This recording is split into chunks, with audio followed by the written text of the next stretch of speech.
Yo, what's good everyone? I'm Tyler Adolfo, and today's video is going to be a story video. I'm going to tell you about a night that I will never forget. I thought I was going to die, so let's just get right into it. In January 2018, I was on my way to McDonald's to do homework. And now I know, right off the bat, that sounds like absolutely absurd. What do you mean you were going to McDonald's to do your homework? But the reason behind it is I didn't have Wi-Fi access at home, and I was taking many AP classes, and in order to do homework for those AP classes, I needed access to the internet. And the only place within like a reasonable distance to where I lived where I could access the Wi-Fi was McDonald's. And they were kind enough to let me loiter them and use their Wi-Fi. There were oftentimes I didn't even buy anything. I would just go there and set up my little station, and it's funny, it became like a little meme. They would take photos of me working at my little McDonald's station doing my homework on the grind, some of which I still have today, and maybe I'll post one of them up here. Trust me when I say I didn't want to do my A-push essays to the sound of grown adults bickering in the background or crazy kids singing the alphabet backwards at the top of their lungs. I just didn't have a choice, and I had to make do with what I got. But I different got. I didn't own the McDonald's. Anyhow, that is the context of why I was doing homework at McDonald's. I promise I'm sane. I think I'm sane. It was late January 2018. It was just another day in the life. I was on my way to McDonald's, and it was very dark out. It was very late in the night. It was pitch blackout. Like, you could not see anything. I was walking up Main Street, which is right next to my apartment, a road I always take to get to McDonald's, and there was a guy on the opposite side of the street who walked by me, and he shouted to me from across the street, "Hey, be really careful up there, those guys." And he pointed to a group of what looked like a lot of people, probably like 9 people, 10 people. And I didn't think anything of it because I always walk down this street and there's always groups of friends walking together in this area. So I didn't really think anything of it. That was a dumb move. And shout out to this guy for trying to give me the warning. But like I said, I didn't feel scared in the slightest because it was normal. There were people walking down the street all the time, even though it was like 10 o'clock at night. Like, this is a walk that I did almost every other night. I ignored the stranger's warning and made my way up the street. And let me tell you this, if you think I'm poor over the fact that I had to rely on McDonald's Wi-Fi my junior year of high school, you should have seen my judgment that night. Gullible, foolish me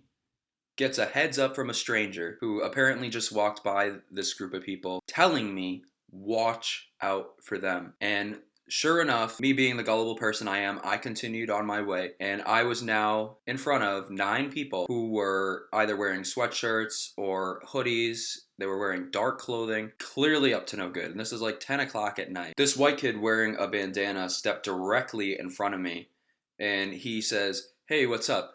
And I was about to respond, and he says, "Empty your pockets. Empty your pockets," and starts using this 2-syllable N-word that I don't see where he got the pass for. I don't think he had a pass.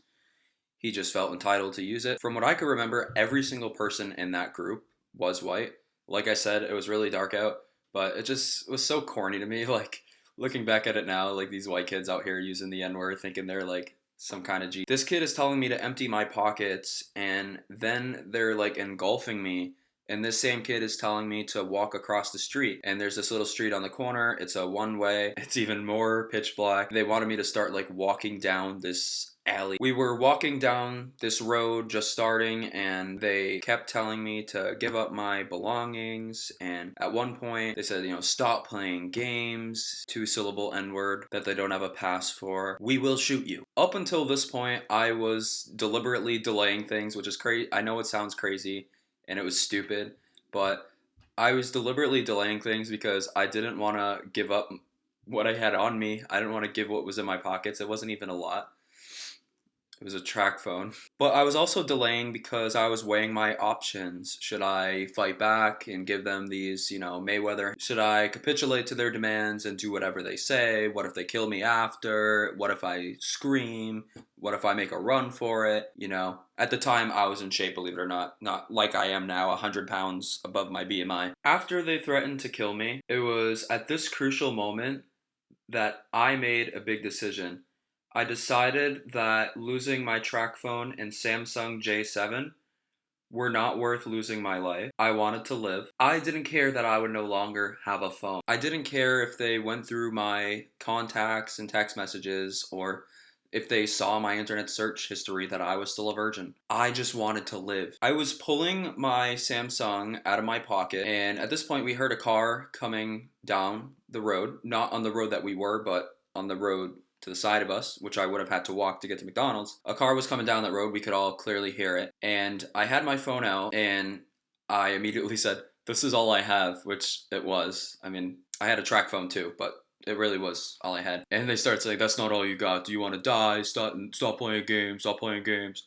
Empty your full pockets. Empty your both pockets." Thankfully, the car started pulling in to the alley. What are the chances of that? That at this late time of night, the car starts pulling in just as these jerks are about to take my Samsung, and worse, also my track phone, and possibly kill me. Which maybe wouldn't have been that bad of a thing because my life is like, ooh, ah. No, it's more like, oh, come on! When that car started pulling in, they booked it so fast. They were out of that alley quicker than my dad got out of my life. The car wasn't a cop, they just got scared at seeing that someone was pulling in. I was, of course, still in complete shock about everything that had just transpired. I had two options at this point. I could either head back home in the direction where these 9 guys were going, or I could just continue on my way to McDonald's. You know, the main street was right up ahead where there would be a lot of car traffic, even though it was late.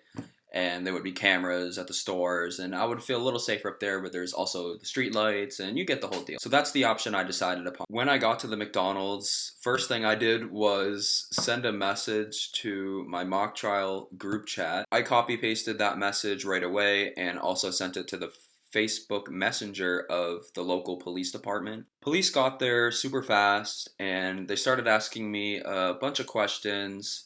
I didn't remember a whole lot of specific details because in the moment my heart and mind were racing so fast and I was terrified and thought that I could potentially die, that I would have to give up my track phone or Samsung J7. The only things that I knew for certain about their character traits is that they were wearing bandanas and that that particular guy who was like most vocal, the one who said the empty your pockets, stop playing games, I'll shoot you, was white. One of the police officers, there were 2 there in total, got incredibly rude about my inability to enumerate the exact top to bottom details of these 9 people that were there. Just by his tone of voice, his facial expressions, I could read that clearly, and so me, being the total G that I am, asked him if they were taking this serious or not. Big mistake. I thought I was gonna die for a second time that night. And this one guy who was being so rude just completely went off and just like cross interrogating me, yelling, and at one point he was like, "Did this even really happen?" And like just being so petty. He got super offended like out of nowhere. Like I did not expect that. And I assumed they didn't have anyone looking because the way they were questioning me, it sounded like they weren't taking it serious. Especially this guy who was being rude, like above and beyond the Call of Duty. It was whatever. I didn't care too much about that. They did end up giving me a ride home, which I greatly appreciated.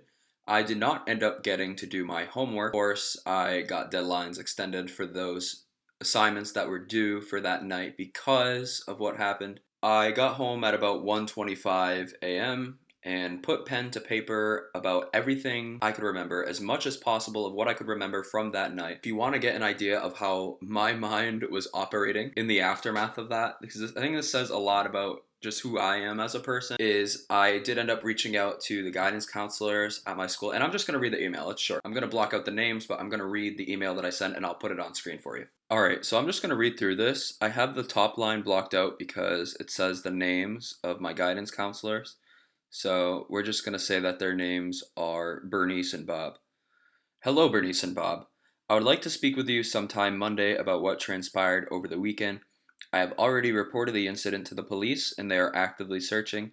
Please have the school resource officer present if that can be arranged. I can tell you more about what happened in person, but in short, while on my way to McDonald's to some work, to do some work late last night, a group of 7 to 9 troublemakers wearing bandanas and hoodies attempted to rob me and threatened to kill me. I know you have recommended speaking with or writing a letter to the superintendent, and I plan on doing so soon. The superintendent will actually be attending our next mock trial match as a spectator, so I may be able to try and talk to her then about the issue of Bartlett students who don't have internet access. I wanted to run by her the possibility of me writing a letter to Governor Charlie Baker. I saw in a State of the State address earlier this month his mentioning of a local internet provider partnership program that he has established that aims to expand high speed internet access to disadvantaged students who cannot afford it. I think if I write the governor about my story and how difficult it is to keep up with work, that he may look at our district as a possible next possibility for bringing this program to. So that email was sent on a Saturday, which means the incident happened on Friday the 26th. This is the line of reasoning that I was going through just one day after the event. I was thinking about how I could utilize this as an opportunity to bring internet to my district to help other Bartlett students who don't have access. And ultimately, I wasn't able to make that happen because I never ended up getting a meeting with the superintendent. But yo, it still speaks volumes about my character that I was thinking about how to take advantage of this non-ideal situation and turn it into something positive. It reminds me of that quote from Braveheart at the end where Edward Longshanks says that as a king, you have to learn how to make the best of a bad situation. In that scene where he's basically calling his son a puss. That's exactly what I was doing with this, and it's advice that we can all learn from. We should all try to make the best of a bad situation. Thank you all so much for watching. If you enjoyed this story video and would like to see more of my content, I upload an eclectic range of content on my channel. I upload speeches, I upload reaction videos. I plan on uploading some skit videos. I actually do have one up there currently, but there's no shortage of content ideas that I have for this channel. And if you want to join me along with this journey, try to pass the boredom and quarantine, you are more than welcome here. This has been Tyler Michael DeFreitas, Cleveland Adolfo III. I hope you all have a marvelous day and stay safe out there.